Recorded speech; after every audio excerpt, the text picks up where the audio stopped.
श्री शिवलीला अमृत अध्याय 2. या अध्यायाचे पठण अथवा श्रवण केल्याने विवेक आणि सत्वगुण प्राप्त होतील आणि न कळत घडलेली पापकर्मे नष्ट होतील. या अध्यायामध्ये आपण पाहाल, कोणी एका शिवभक्ताची निंदा करायची म्हणून जर कोणी टीका करताना जरी शिवनाम घेतले तरीही त्या व्यंगपूर्ण घेतलेल्या नावाने सुद्धा त्याचे सर्व दोष नष्ट होतात. असा हा शिवनामाचा महिमा आपण या अध्यायामध्ये पाहूयात. सूतजी पुढील कथा सांगू लागले. विंध्य पर्वतामध्ये एक अतिशय हिंसक आणि निर्दयी असा एक व्याध राहत असे. पशुपक्ष्यांचे शिकार करणं हा त्याचा धंदा. एके दिवशी नेहमीप्रमाणे तो आपल्या नित्यकर्मासाठी शिकारीसाठी जंगलामध्ये चालला होता. जंगलाने जात असताना वाटेमध्ये त्याला एक भगवान शिवांचे मंदिर दिसले. तो दिवस होता, शिवरात्रीचा पर्व काळ, त्यामुळे सगळीकडे भक्तांची मांदियाळी होती. सगळीकडे शिवनामाचा गजर चालू होता.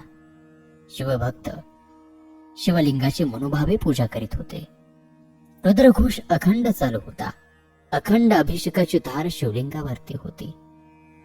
असं हे सुशोभित आणि मंगलमय वातावरण होतं. तो शिकारी त्या ठिकाणी आला. त्याने ते सर्व वातावरण पाहिलं, पण मात्र चेष्टेमध्ये त्याने त्या वातावरणाची टिंगल केली आणि मग शिव हर हर असं म्हणून तो पुढे जंगलामध्ये गेला. तो दाट जंगलामध्ये शिरला, मात्र संध्याकाळपर्यंत त्याला कोणत्याही प्राण्याची शिकार मिळाली नाही. सूर्यास्तानंतर तो फिरत फिरत एका सरोवराच्या काठी आला. त्या ठिकाणी एक बेलाचे वृक्ष होते. शिकारीसाठी ही जागा योग्य आहे असे मनात आणून तो त्या वृक्षावरती चढला आणि मग धनुष्यबाण ओढून आपल्या सावजाची शिकारीची वाट पाहू लागला.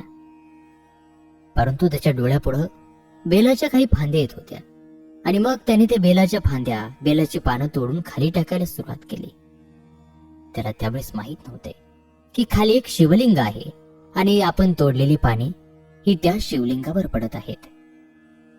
मात्र नकळत त्याच्याकडून त्या पर्वणीच्या वेळी पर्व काळामध्ये शिवपूजा होऊ लागली आणि चेष्टेमध्ये त्याला हर हर म्हणायची सवय लागली. हा सुद्धा शिवनामाचा जप होऊ लागला. रात्रीचा एक प्रहर उलटून गेला. नित्याप्रमाणे त्या सरोवराच्या गाठी पाणी पिण्यासाठी एक सुकुमार अशी हरिणी आली. तिला दरूनच दिसलं की साक्षात मृत्यू आपली वाट पाहत आहे.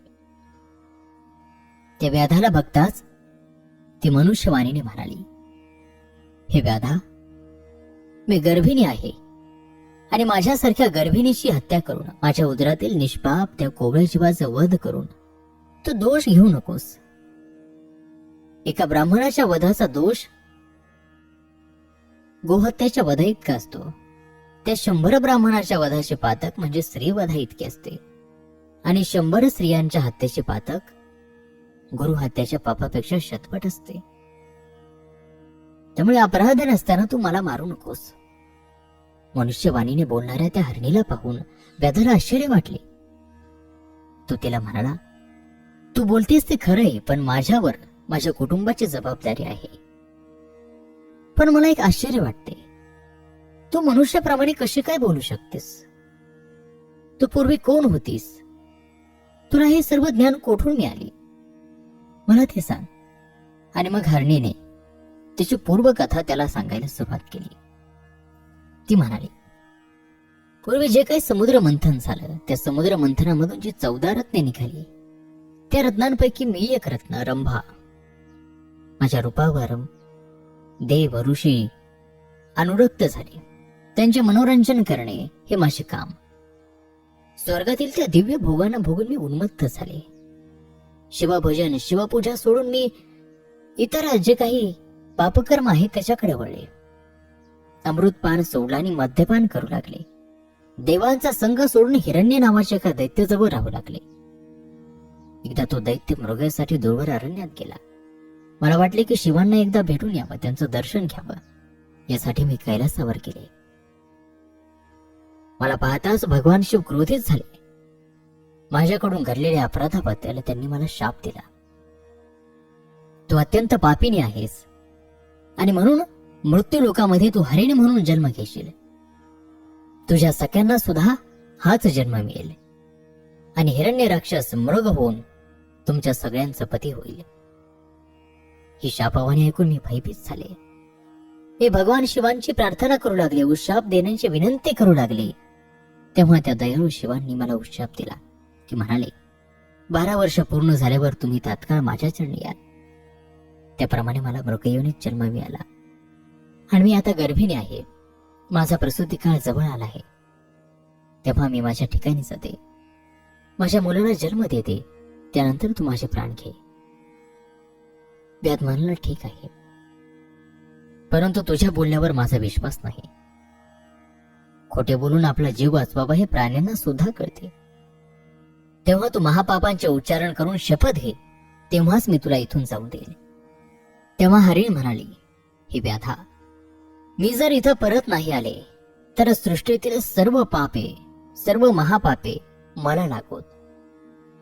आणि मी जर खोटे बोलले तर शिवपूजेचा अपहार केला याचं पातक सुद्धा मला लागो.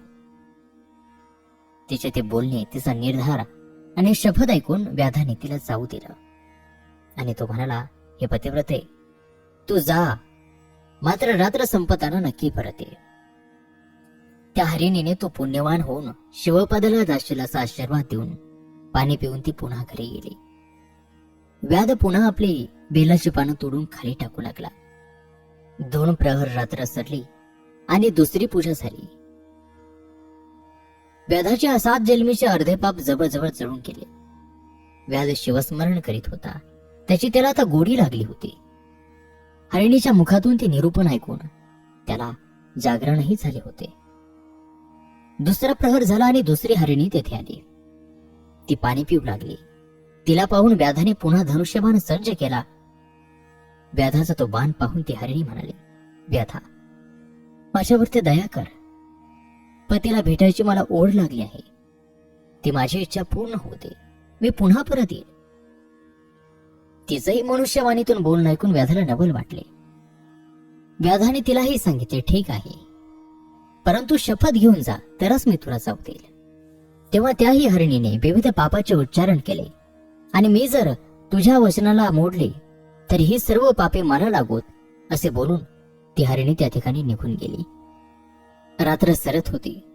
व्याधाला आता शिवनामाची फार गोडी लागली होती. त्याचा कंठ दाटून आला, डोळ्यातून अश्रू ओघळू लागले. बेलाची पाने खोडून तो खाली टाकत होता. शिवपूजन घडतच होते. रात्रीचे 4 प्रहर शिवजागर झाला. रात्र संपली, अरुणोदय झाला. तेवढ्यात तिसरी हरिणी तिथे आली. आपण आता हिला तरी मारावे असा विचार त्याच्या मनामध्ये आला. तोच ती हरिणी सुद्धा मनुष्यवाणीने बोलू लागली, हे व्याधा, तू मला मारू नकोस. घरी माझे बाळ आहे, मी त्याला स्तनपान देऊन परत येते. व्याधाने तिलाही तू काहीतरी शपथ घेऊन जा असे म्हटले. त्यावेळेस हरिणीने अनेक महापापांचे उच्चारण केले आणि मी जर वचन मोडले तर ही सर्व महापापे मला लागोत. या सर्वांचं पातक माझ्या माथी पडो असं सांगून ती निघून गेली. पुढे त्या हरिणींपैकी पहिली हरिणी प्रसूत झाली. दुसरीने पतीची भेट घेतली. मग हरिण आणि 3 हरिणी आणि त्यांचे पाडसे व्याधाकडे आले. प्रत्येक जण व्याधाला आधी माझी शिकार कर असे म्हणू लागले. त्यांचे ते परस्परावरील प्रेम पाहून त्यामागची भावना व्याधाच्या अंतःकरणात करुणा उत्पन्न करून गेली. तो झाडावरून उतरून खाली आला आणि हरिणांच्या पाया पडला आणि म्हणाला, तुमच्या मुखातून निरूपण ऐकून माझे जीवन पावन झाले. आता तुम्हीच माझे माता पिता आणि गुरु आहात. संसार लटका आहे, शुभपदी पोहोचण्याची मला ओढ लागली आहे. असे म्हणता क्षणी आकाशातून विमान आले. त्यात पंचवदन, दशभुज, व्याघ्रांबर नेसलेले तेजपुंज शिवगण बसले होते. किन्नर वाद्य वाजवित होते. विद्याधर गाणी गात होते. देव वर्षाव करू लागले. हरिणांची दिव्य शरीरे झाली. व्याध नमस्कार करीत शिव हर हर मंत्र म्हणू लागले. त्यांचा देह दिव्य शिवगणांसारखा झाला. हरिणासह सर्वजण विमानामध्ये बसले. देव त्या व्याधाची प्रशंसा करू लागले. व्याध शिवपदी पोचला आणि मृगांना तारामंडळामध्ये स्थान मिळाले. भगवान व्यासांनी लिंग पुराणामध्ये जे वर्णन केलं त्याचंच हे प्राकृत वर्णन. शिवलीला अमृतातील 2रा अध्याय. या ठिकाणी समाप्त होत आहे. न कळता जरा देवपूजा घडली तर त्याचं पुण्यफळ कसं मिळतं याची आपल्याला या अध्यायामधून जाणीव झालीच असेल. अशीच दिव्य कथा आपल्याला पुढीलही अध्यायामध्ये पाहायला मिळणार आहे. तेव्हा तो पुढील अध्याय पाहायला विसरू नका. आपल्या